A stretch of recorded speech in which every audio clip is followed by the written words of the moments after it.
Hi, this is Mark Pizzacalla. Welcome to 3 Minutes with Mark, August 2022. So the year is coming slowly to an end. Look, what I want to talk about today on 3 Minutes with Mark is the concept of carrying on a business. There's a lot of people starting new businesses, either through side hustles or in fact by changing from an employment situation to being self-employed. And so the issue always comes up around, well, what is the deductibility of the expenses that are incurred? Now, to get a tax deduction for an expense, you need to be able to show that there is a definite connection or a nexus between the expense and any income that's being earned.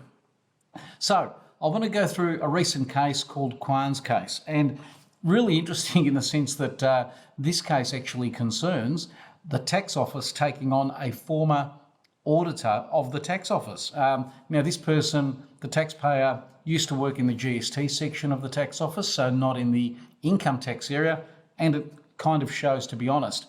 The question that was considered is whether that person's new business, whether expenses could be claimed as a deduction in relation to that business. Now, the person commenced business or allegedly commenced business in property development and direct selling, so there were two businesses. They obtained an ABN, leased a property, registered a business name.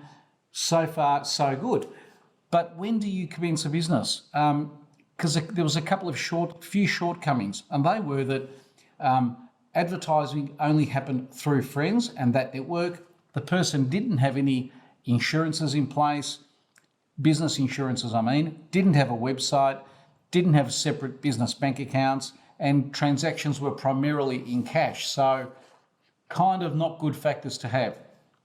Now, when you commence a business, the tribunal considered, well, what are the various factors? And we've spoken about this before in previous 3 Minutes with Mark, but let me just go through what the tribunal said. There needs to be a profit-making intent. There needs to be some scale in activities. You have to show a demonstrated commercial approach. There needs to be an intention to make money, to make a profit. So look, the tribunal considered that having a look at all the facts, there wasn't adequate supporting evidence to demonstrate that there was a business being carried on. So when do you commence to carry on a business? So the tax office said, look, this individual, she was looking for potential development sites. None were actually identified, only selling to friends. There were no feasibility studies carried out on any property developments, which is what you would expect to happen if you were serious in this activity. And also, she merely intended to carry on a business, but there was no actual business being carried on. What are the three takeaways? Well, quite simply, one, you must have a written business plan. We've said this before, and I've said it in previous videos that we've done.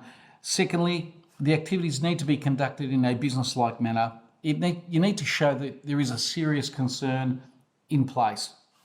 And thirdly, well, you actually need to commence business. So it needs to be done in a sustained way, not ad hoc.